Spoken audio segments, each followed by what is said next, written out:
Welcome to Bangla point Shakira. Bangla point শাকিরার পক্ষ থেকে আমি শাকিল হাজির হয়েছি। আমি আজকে খুবই ইন্টারেস্টিং টপিকস নিয়ে আলোচনা করব। আমার আলোচনার বিষয় হলো আজকে মাংস, রেড মিট। আমরা আজকে জানবো মাংস কেন খেতে হয়, মাংস খেলে লাভ কি, মাংস খাওয়ার ক্ষতি কি, কি পরিমাণে মাংস খেতে হয়, আমরা মাংস খাবো নাকি খাবো না। আসুন আমরা প্রথমে মাংসর পুষ্টিগুণ সম্পর্কে জানবো। 100 গ্রাম মাংসে শক্তি পাওয়া যায় 217 ক্যালোরি, পানির মাত্রা 61%, protein 26 gram, fats 11.8 gram, vitamin 6, vitamin B12, zinc, selenium, iron, niacin, phosphorus এগুলো পাওয়া যায় মাংসতে। আমাদের শরীর চলার জন্য 20 ধরনের অ্যামিনো অ্যাসিডের প্রয়োজন হয়। তার মধ্যে 12 ধরনের অ্যামিনো অ্যাসিড আমরা শাক সবজি থেকে পাই, কিন্তু 8 ধরনের অ্যামিনো অ্যাসিড আমরা শাক সবজি থেকে নিতে সক্ষম নই। কিন্তু এই 8 ধরনের অ্যামিনো অ্যাসিড আমরা শাক সবজি থেকে না পেলেও আমরা মাংস থেকে খুবই সহজে পেতে পারি। এই প্রোটিনগুলো আমাদের শরীরের জন্য বিভিন্ন ধরনের কাম করে থাকে। মাংসে কিন্তু এই 8টা অ্যামিনো অ্যাসিড পাওয়া যায়, তাই মাংসকে কমপ্লিট ফুড বলা হয়। ঠিক ওই জায়গায় আপনার শাক সবজিকে কমপ্লিট ফুড বলা হয় না। আমাদের স্বাস্থ্যের জন্য মাংসের প্রয়োজন হয়। যারা কঠোর পরিশ্রম করেন তাদের, এবং যারা অ্যাথলেটিক্স এবং যারা কঠোর এক্সারসাইজ করে দেহ বানানোর কাজ করে, তাদের শরীরের স্ট্যামিনা বাড়ানোর জন্য মাংসর প্রয়োজন হয়।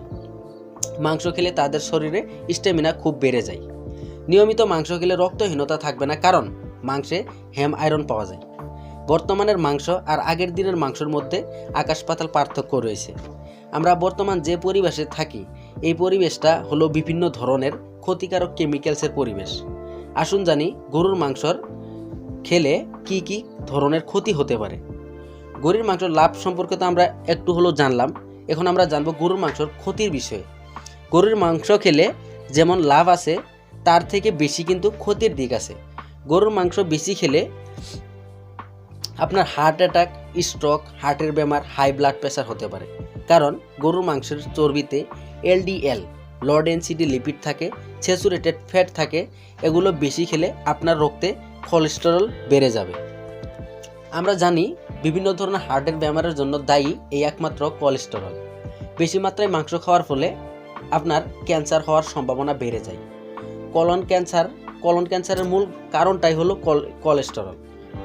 আর গরুর মাংস অত্যধিক সময় ধরে রান্না করলে হেটারোসাইক্লিন নামে এক অ্যামাইন তৈরি হয়, যার ফলে ক্যান্সার হওয়ার প্রবণতা বেড়ে যায়। মাংসে পাওয়া হেম আয়রন কিন্তু ক্যান্সার করতে পারে। আমরা জানি মাংসে প্রচুর পরিমাণে আয়রন থাকে, তাই বেশি মাত্রায় মাংস খেলে আপনার আয়রন ওভারলোড হতে পারে, আর আয়রন ওভারলোড হলে বংশগত রোগ হতে পারে। গরুর মাংস খেলে ডায়াবেটিস রোগীর ডায়াবেটিসের রিস্ক বেড়ে যায়। যদি আমার এই ভিডিও ভালো লাগে তাহলে অবশ্যই একটা লাইক করবেন। তাহলে আমরা এখন পর্যন্ত মাংসর লাভ এবং ক্ষতি দুটোর বিষয়ে জানলাম। এখন জানবো কিভাবে মাংস খেলে আমাদের ক্ষতি কম, লাভ বেশি হবে। কিছু মাংসখোর মানুষ আছে যারা শুধু মাংস খেয়ে বেঁচে থাকতে চায়। আপনারা মাংস খাওয়ার জন্য বেঁচে থাকলে হবে না, বাঁচবার জন্য আপনাদেরকে মাংস খেতে হবে। আপনি কম পরিমাণে সাপ্তাহিক নিয়ম করে আপনার শরীরের প্রয়োজনের জন্য যদি মাংস খান, তাহলে ক্ষতি কম, লাভ বেশি হবে। আপনি স্বাদের জন্য নয়, শরীরের জন্য মাংস খেতে হবে, তাহলে আপনার ক্ষতি কম, লাভ বেশি হবে। মাংসটাকে কম সময়ে রান্না করার চেষ্টা করবেন। যদি আমার ভিডিও ভালো লাগে তাহলে মাংসখোরদের সঙ্গে শেয়ার করুন, আপনার মতো তাদেরও উপকারে আসবে। আমি নিয়মিত ভিডিও দিয়ে থাকি। যদি আমার ভিডিও নিয়মিত দেখতে চান তাহলে আমার চ্যানেলটাকে সাবস্ক্রাইব করে পাশে থাকা বেল আইকনটাকে ক্লিক করে রাখবেন। আজ এ পর্যন্তই। ভালো থাকুন, সুস্থ থাকুন, দেখা হবে পরে।